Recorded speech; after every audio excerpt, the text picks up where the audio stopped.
Valeu, Manu. Muito bom contar com a Manuela Alcântara aqui, trazendo todos os detalhes do Poder Judiciário. Ela que é setorista há bastante tempo, entende tudo lá do Supremo Tribunal Federal e dos outros tribunais, né? A gente vai continuar falando sobre a troca de gestão na presidência ali do Sai Barroso, entra Fachin com vice-presidência de Alexandre de Moraes até 2027, ou seja, passando por uma eleição federal que vai acontecer em 2026. E para a gente continuar falando em detalhes, eu converso com o advogado e cientista político Jorge Folena. Jorge, muito bom dia. É sempre muito bom contar contigo aqui. A gente conversou, se eu não me engano, no Acorda Metrópolis, lá atrás, no dia que Jair Bolsonaro teve a tornozeleira eletrônica colocada, né? Ali por 9 de julho, 18 de julho, alguma coisa assim. Foi em julho. Então é um prazer falar contigo de novo. Quais expectativas que a gente vai ter a partir de ontem, né, desses discursos? Foi uma cerimônia simples, a mais básica que podia ter ali para se assumir o Fachin como presidente. Ele conta com como vice o ministro Alexandre de Moraes, que está à frente de diversos processos importantes dessas questões todas de trama golpista, das condenações de quem destruiu a Praça dos Três Poderes em 8 de janeiro de 2023. E ontem Fachin defendeu a democracia, defendeu os três poderes, com o equilíbrio vindo a partir do Poder Judiciário. Queria que a gente abrisse falando sobre isso, né? Um resumão aí do que disse Fachin e o que a gente pode esperar. Bom dia, Natália. Bom dia a toda a sua audiência. Natália, olha, a posse do ministro Fachin, a meu sentir, vai ser um prosseguimento institucionalmente, não com relação à presidência, à pessoa, mas institucionalmente vai ser um prosseguimento de um encaminhamento feito pelo Supremo Tribunal Federal na gestão anterior. Eu diria até que nas gestões anteriores, desde a ministra Rosa Weber, que é exatamente um problema sério que nós temos no Brasil, que foram os ataques, né, promovidos contra o Estado Democrático de Direito. E o Supremo Tribunal Federal, desde a época da pandemia, no governo anterior, fechou questão na defesa intransigente da Constituição. Quero lembrar que esse Supremo Tribunal Federal, durante a pandemia, é que, de fato, né, garantiu o acesso, né, às políticas públicas previstas na própria Constituição, garantia a saúde pública para a população diante de um governo anterior, durante a pandemia, que se mostrou muito vacilante. Depois da saída da ministra Rosa, entra na presidência do Supremo Tribunal Federal o ministro Barroso, que deu prosseguimento também, sob a sua presidência, esse mesmo encaminhamento de defesa da Constituição, da democracia, né, de modo a ter uma certa estabilidade política e social no país, quer dizer, um país que pudesse, né, atender os interesses de todos, independentemente do viés político. Então, o ministro Luiz Roberto Barroso, na sua gestão, né, o Supremo Tribunal Federal fez, né, de certa forma, a palavra meu modo de ver é essa, né, um enfrentamento com aqueles que não queriam julgamento. De fato, não queriam que ocorresse o julgamento daqueles que atentaram contra a Constituição. O melhor exemplo disso foram as políticas, né, impostas por Donald Trump contra o Brasil e, particularmente, contra os ministros do Supremo Tribunal Federal, para que não ocorresse o julgamento. O julgamento ocorreu. O ex-presidente da República e mais oito pessoas junto com ele, 7 mais 8, né, foram condenadas. Entre esses, importantes generais. Importantes generais foram condenados. Agora é uma outra fase, em que o ministro Fachin assume que ainda continua esse julgamento. Ainda tem mais 4 núcleos, de 5 núcleos para serem julgados, né, ainda tem mais 4 ainda em julgamento que vão ter que ser realizados. Então, o ministro Fachin, ao assumir, assume também com esse compromisso, né, de levar adiante, apesar de não ser o plenário que faz o julgamento, e sim a primeira turma, mas é uma forma, o presidente do tribunal, ele representa, né, o que os ministros do tribunal discutem internamente entre eles e o encaminhamento do tribunal, da própria instituição Supremo Tribunal Federal. Então, eu vejo, Natália, que o ministro Fachin vai dar prosseguimento, né, a essas gestões anteriores que encaminharam nesse sentido. E só para terminar, para dizer o seguinte, o papel do presidente do Supremo Tribunal Federal não é... Ele até vota nas questões plenárias, mas é, sobretudo, o encaminhamento administrativo, o encaminhamento institucional da Corte. Ele não tem influência, né, nos votos dos ministros. Cada ministro tem o seu voto, tem a sua opinião sobre o caso em que vai ser enfrentado. Mas o encaminhamento administrativo é muito importante. Por quê? Porque é o presidente do tribunal que não só mantém as relações institucionais com os outros poderes, mas também é ele que fixa a pauta do tribunal. Qual vai ser a pauta do tribunal? E parece que, pelo discurso do ministro Fachin de ontem, ele vai intensificar uma pauta voltada mais às questões relacionadas aos temas sociais, os temas das minorias. Ele destacou isso no seu discurso. Ele falou a questão da terra, da propriedade, ele falou na questão das mulheres. Então você veja que ele já, né, tem um encaminhamento, me parece que ele vai tentar marcar a sua gestão mais nesse sentido. É importante isso. Sabe, o Supremo Tribunal Federal tem muitas questões no campo social que precisam ser dirimidas. E o tribunal tem que dar resposta para a sociedade, a começar agora na quarta-feira com o julgamento da questão da uberização. O Supremo Tribunal Federal julgou muitas questões relacionadas à democracia formal, institucional, mas há outros temas da democracia que estão aguardando ainda um posicionamento definitivo do Supremo, de modo a fazer valer a Constituição de 1988. Eu me refiro aqui, sobretudo, aos direitos sociais, que ainda está o Supremo Tribunal Federal a desejar a sociedade como um todo e precisa ter um posicionamento. Ô, Folena, acho que esse resumão foi excelente, porque você falou muito sobre a importância, né, se colocar, de certa forma, uma identidade aí nessa gestão, né?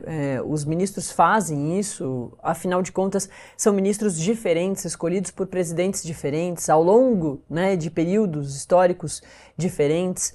Então, a cada gestão, a cada 2 anos que muda, tem uma identidade diferente e tem problemas diferentes a se estar atentos, né? A gente vive, desde a gestão da ministra Rosa Weber, essa tensão da democracia, né? Você muito bem pontuou, Rosa Weber era a presidente quando viu o tribunal, o plenário e o prédio destruído do Supremo Tribunal Federal em 8 de janeiro de 2023.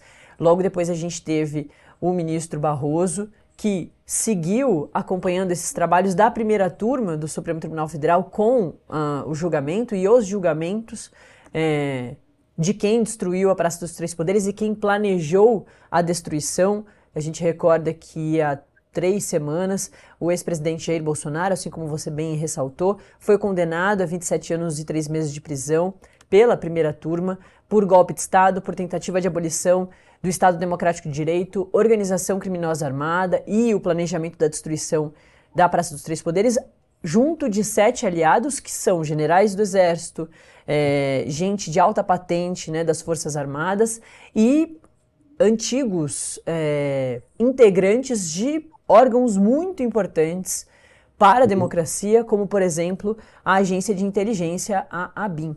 Então, durante a gestão do Barroso, teve esse julgamento emblemático, histórico para as democracias do mundo, que condenam um ex-presidente a golpe de Estado.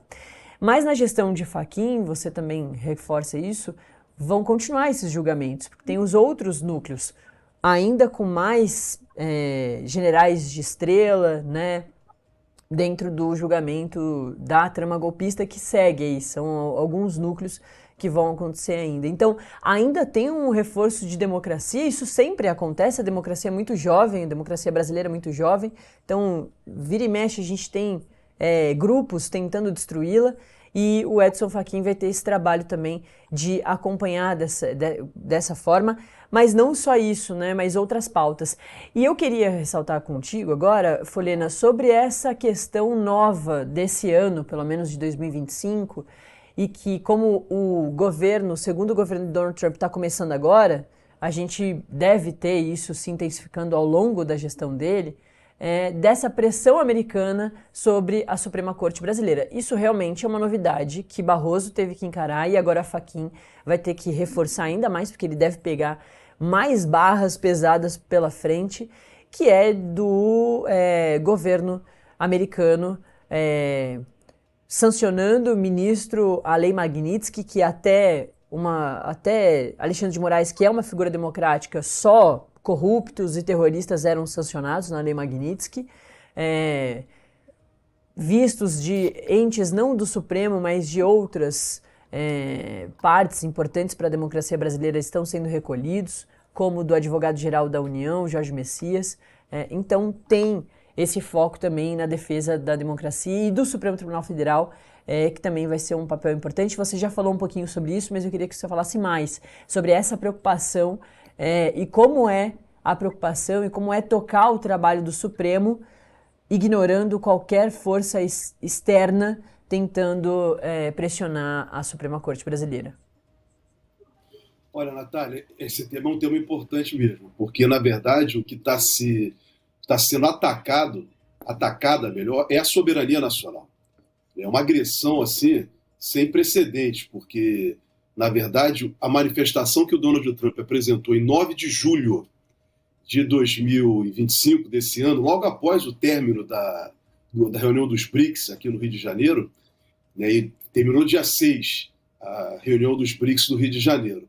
No dia seguinte, ele já estava fazendo manifestações querendo sancionar os países, ele que me refiro ao Donald Trump, sancionar os países dos BRICS, porque manifestaram talvez a possibilidade de fazer comércio nas moedas locais.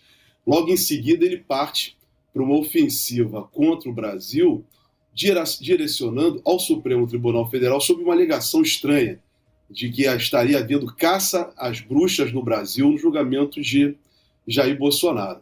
Então, isso aí nós não podemos tolerar e admitir isso, em lugar nenhum. Da mesma forma que o Brasil não deve, o presidente da República do Brasil não pode se manifestar com relação a nenhum outro governo, a nenhum outro país, porque isso atenta contra um princípio universal da não intervenção de um país no outro, da autodeterminação dos povos, nós também não podemos admitir isso. E o que foi mais grave nesse episódio, Natália, foi que brasileiros, e aí inclusive o ex-presidente que foi condenado, seus filhos, né, se colocaram defendendo o Donald Trump e dizendo que foram eles que pediram a Donald Trump para fazer essas sanções contra os ministros do Supremo Tribunal Federal. Esse episódio é um episódio muito triste na história brasileira, porque são brasileiros atacando o seu próprio país. Isso não é... Se nós temos problemas internos no Brasil, e temos muitos, independentemente da opinião ideológica de cada um, são problemas que têm que ser resolvidos entre nós, brasileiros, dentro do país. Como assim deve ser feito? Isso faz parte da política. A política é feita por lutas internas, discussões, debates, mas não com apoiamentos estrangeiros para sancionar. Veja, nesse episódio, quem ficou prejudicado, o Supremo Tribunal Federal não deixou de realizar o julgamento. O julgamento foi realizado, os ministros não se curvaram. Mas quem ficou prejudicado foi o comércio, a indústria e os trabalhadores brasileiros. Porque o Brasil foi sancionado nessas ações promovidas por Donald Trump, na exportação para os Estados Unidos, o que dificultou a indústria, o comércio e os trabalhadores brasileiros. Então, veja, não é isso que se esperava, sabe, num debate político. Agora, o julgamento está aí. Os ministros do Supremo Tribunal Federal não baixaram a cabeça, já há decisões do Supremo Tribunal Federal, há uma decisão, inclusive, do mês de agosto, do ministro Flávio Dino, no caso envolvendo aquele episódio de Mariana,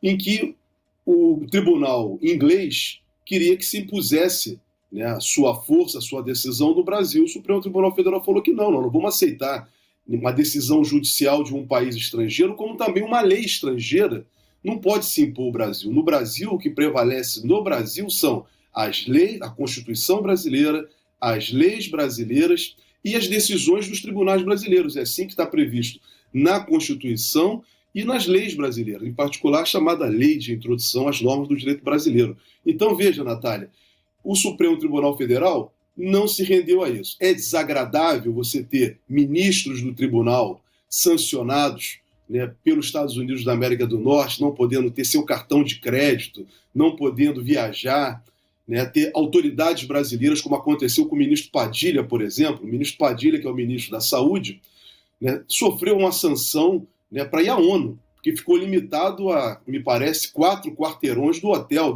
onde ele estava. Quer dizer, isso é humilhante. Fez muito bem o ministro Padilha em não comparecer, e não ir. Porque não é esse o objetivo. Então tem que haver harmonia entre os países. E me parece também, Natália, para concluir, que o presidente norte-americano e o presidente brasileiro assinalaram muito bem a partir da reunião que teve semana passada na ONU. Sabe? Aquela manifestação do presidente norte-americano de manifestar que teve uma excelente impressão do presidente brasileiro, que quer, né, os dois presidentes manifestaram a intenção de voltar ao diálogo entre os dois países, que são importantíssimos. São dois países irmãos. Veja, os Estados Unidos da América do Norte foi o primeiro país a reconhecer a independência do Brasil. Então, veja, são dois países amigos. Não são países que é para viver em conflito. E não podem brasileiros ficarem criando, que o que aconteceu, na verdade, foi isso. Foram brasileiros aqui, por causa desse julgamento de Jair Bolsonaro, a criar uma desarmonia entre países que sempre foram amigos, que sempre se ajudaram, independentemente da posição superior que os Estados Unidos procura se colocar diante dos demais países do mundo. Mas, de certa forma, foi uma relação muito amistosa. Brasileiros vão para os Estados Unidos, americanos vêm para o Brasil, empresas americanas estão no Brasil, empresas brasileiras estão nos Estados Unidos. Então, sempre uma relação de parceria, de amizade comercial, cultural, né, nas artes também, na ciência e tecnologia. Isso não pode, por causa de um episódio de um político, ou de uma família, ou de um grupo político, de um julgamento, que está sendo feito dentro da lei, dentro da Constituição, respeitando o devido processo legal contraditório e ampla defesa, porque todos nós podemos ver as condenações que estão em curso, são diante de provas que todos nós assistimos, todos nós ouvimos, todos nós podemos ler. Tem sido público tudo isso. Então, veja, Natália, essa desarmonia provocada por um determinado grupo político não faz sentido o que eles fizeram. Então, o ideal é o que agora está se tentando fazer, voltar essa boa relação entre esses dois países de uma forma respeitosa e amistosa, como deve ser qualquer relação internacional.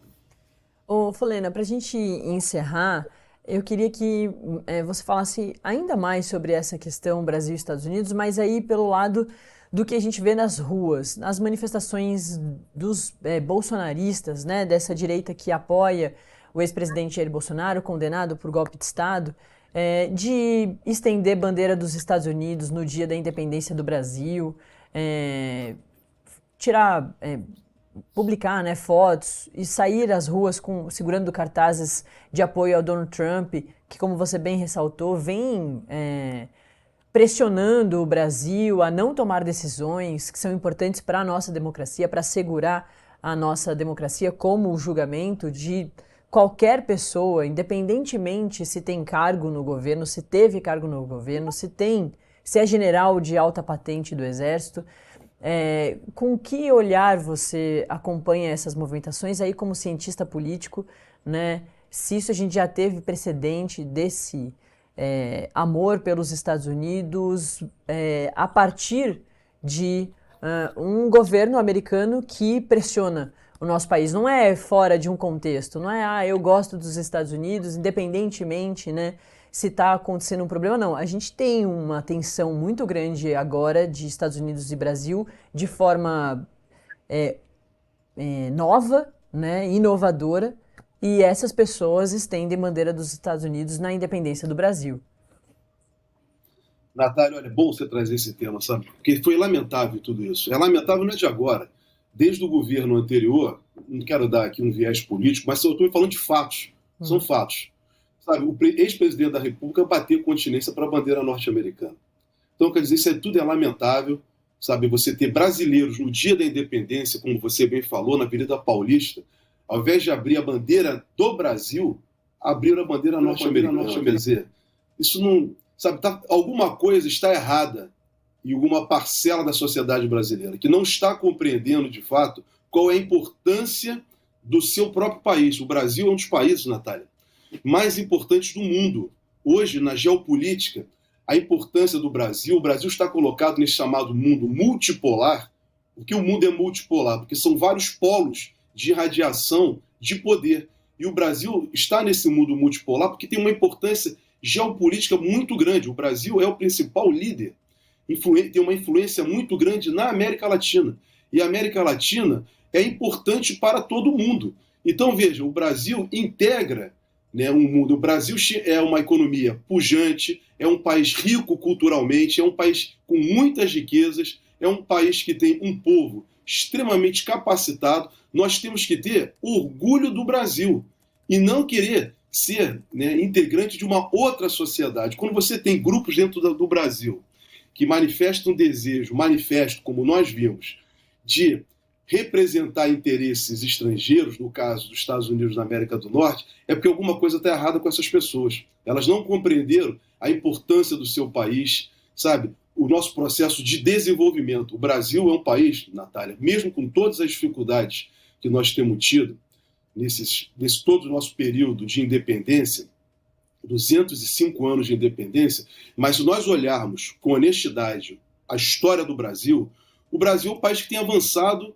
relativamente bem, eu diria assim, nessa formação de um país em busca do desenvolvimento. Então, é para nós termos orgulho. Temos muitas dificuldades, óbvio. Uma das dificuldades que nós encontramos são forças estrangeiras, que desde o período o Brasil foi um país que foi colonizado, nós fomos colônia, e isso causou problemas para o Brasil. Mas nós temos, ao longo da nossa história de independência, nós estamos lutando para superar o mal do colonialismo.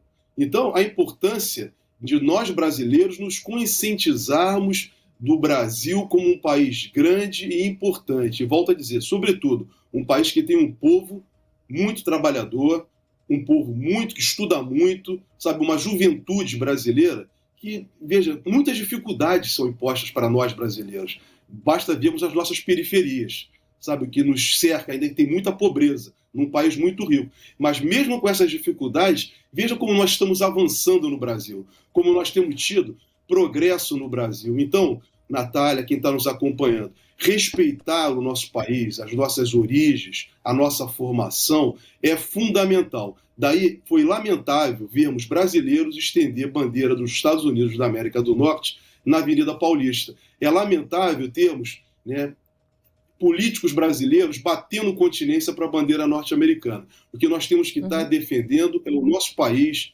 a nossa gente, volto a dizer, e o nosso processo de desenvolvimento. E é muito bom, agora, depois da reunião da ONU, essa reaproximação entre os dois presidentes, o presidente do Brasil, o presidente dos Estados Unidos, que já falam abertamente, todos dois, que vão se encontrar, vão discutir e vão resolver esse problema. Eu tenho certeza que, pelo diálogo, o Brasil é um país de diálogo, o presidente da República Brasileira é um homem com muito diálogo, tem demonstrado isso. O presidente norte-americano parece que está se conscientizando dos problemas que aconteceram e vamos chegar a um ponto em comum, Natália, e vamos voltar essa boa relação com os Estados Unidos. Eu tenho certeza com relação a isso.